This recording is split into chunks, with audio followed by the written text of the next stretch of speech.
para uma bactéria, por exemplo. Algumas bactérias podem doar uma parte do seu ADN e, portanto, temos um dador que dá uma parte do ADN a outro organismo e faz uma recombinação e aparece um novo patógeno. Pergunta? Apareceu aqui alguma informação nova? Não. Apenas pega a informação existente e se distribui. Imunidade, resistência aos pesticidas, aos herbicidas, aos antibióticos. Nunca acontece nada de novo. Portanto, isto não é evolução. Vamos ver este organismo, o mosquito. É o mosquito.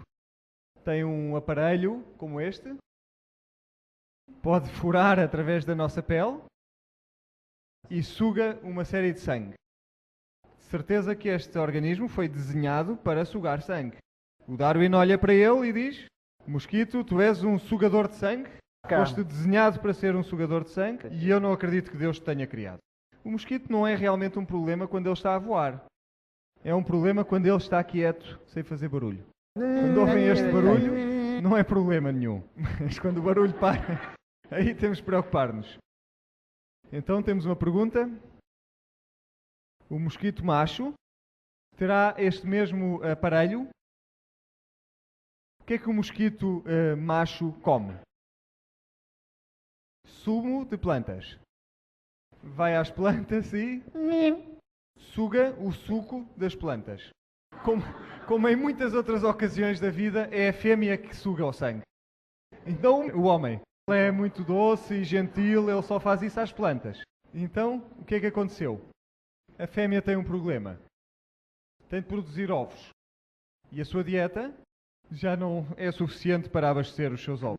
Não tem energia suficiente. E, portanto, ela tem de procurar outra fonte de energia. E o sangue é perfeito nesse aspecto. Como nós acreditamos na Bíblia, a Bíblia diz que a terra foi amaldiçoada. Qual era a dieta original? Vejamos o macho. Eram plantas. Mas como não há plantas suficientes, ela tem de procurar outra fonte de energia. Portanto, só o facto de ela ter um aparelho que por acaso funciona com o sangue, não significa que ela foi desenhada para sugar sangue. Vespas. Todos estes ferrões não são mais nada do que colocadores de ovos que foram transformados. Temos aqui uma pequena abelha. Quando ela vos pica, ela paga esse ato com a sua vida. Esta abelha é apenas uma trabalhadora. Precisa de uma rainha grande e gorda para criar todos os ovos. O que é que acontece quando a rainha morre? Pegam em algumas destas abelhas trabalhadoras e o que é que fazem? Alimentam-nas com geleia real. O que é que acontece a estas abelhas obreiras? Transforma-se numa rainha. Transforma-se numa rainha. E aqui surge a pergunta. Será que a abelha tinha os genes para se transformar numa rainha? Com certeza que sim. Eu gosto de pensar que todos temos genes para ser reis. Mas alguma coisa desligou os nossos genes. Vamos olhar para um carnívoro. Obviamente foi desenhado para matar, porque ele tem dentes para fazê-lo. Vejam aqui duas raposas.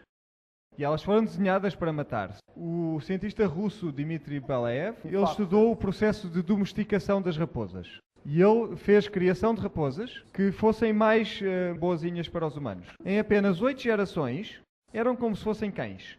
Mediu os seus níveis de serotonina e eram níveis muito mais altos nas suas raposas domésticas do que nas raposas selvagens. Um certo tipo de glândulas eram muito maiores nas raposas domésticas do que nas raposas selvagens. E na 8ª geração as raposas já eram muito mais suaves e muito mais agradáveis. Foi evolução ou foi simplesmente os genes a serem desligados ou ligados? Temos aqui o urso, é mais um carnívoro. Ele pode matar e comer peixe. Mas o que é que ele come na maior parte do ano? Bagas. Erva. Vem ele a comer erva? Ele come erva. Ele tem os dentes para matar, mas não foi necessariamente desenhado para matar. Este é um urso, é classificado como um carnívoro, mas nunca come carne. Come bambus. Talvez a Terra tivesse muito mais variedade de plantas. Quando estas plantas começaram a desaparecer, os animais tiveram de mudar a sua dieta. E o koala, por exemplo, só come eucalipto. É um herbívoro. Este panda, eu tirei esta fotografia no Jardim Zoológico em Sydney, na Austrália. Só para vos mostrar. Vejam o que diz. Pandas vermelhos são classificados como carnívoros. comedores de carne. Bambu. Mas a maior parte da sua dieta é bambu. Vocês podem olhar como Darwin para isto And e ver destruction. morte e destruição. Ou podem olhar para isto à luz da Bíblia e ver evidências de que no princípio não teria sido assim. Sabem que se alimentarem um leão apenas de alimentos vegetarianos, eles vivem o dobro do tempo, são muito mais gentis, pode-se brincar com eles, e se atirarem carne para eles comerem, eles recusam comer essa carne. Há muitos exemplos destes que aconteceram com leões em cativeiro. E portanto os dentes não o fazem necessariamente uma máquina de matar. Tal como o aparelho de sugar do mosquito não é necessariamente feito para sugar sangue.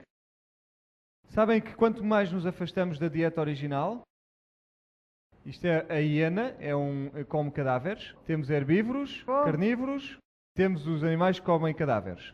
Quanto mais nos afastamos do original, mais feio fica o animal. Se olharem para um pássaro como este, tem um aspecto sinistro, mas continua a ser bonito. Mas se vamos para os que comem cadáveres, ficam cada vez mais feios e mais feios. Quanto mais se afasta do original, vejam este papagaio. É um tipo de papagaio. Vive na Nova Zelândia. Reparem no seu bico e na sua pata.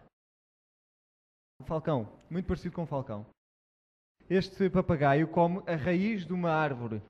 Escava, e com o seu bico quebra as raízes e come-as. E, enfim, veio a cidade e cortou todas aquelas árvores. E não havia mais árvores para ele comer. E sabem o que aconteceu? Tornou-se um carnívoro da pior espécie. E sabem o que ele come? Come carneiros. Sobe para cima das costas de um carneiro e usa o seu bico para fazer feridas no carneiro e vai comendo até chegar à carne à volta dos rins. E isso tornou-se a dieta deste animal. E de repente tinham milhares e milhares de carneiros mortos. E na Nova Zelândia não se pode tocar na carne, porque eles só comem isso. Portanto, não se pode ameaçar este tipo de alimento. Como é que eles resolveram o problema? Voltaram a plantar outra vez todas aquelas árvores e criaram reservas para estes animais. E hoje este papagaio está muito satisfeito a comer as suas raízes. E reparem agora, se nós chegássemos à Nova Zelândia e aquelas árvores por alguma razão não existissem, teríamos dito este papagaio foi desenhado para matar. Certo? Portanto, vejamos este outro papagaio. Aquilo é o saco da minha mulher que está ali. E ele chama a atenção porque tem uma parte brilhante à frente. Ele está com a garra a tentar apanhar aquele saco. Será que ele podia agarrar um rato, por exemplo? Com certeza que podia. E será que podia partir o pescoço, quebrar o pescoço do rato? Experimentem meter o vosso dedo dentro da jaula de um papagaio branco deste. Uma dentada e já não há dedo. Ele tem 5 a 10 toneladas de pressão que consegue aplicar no bico.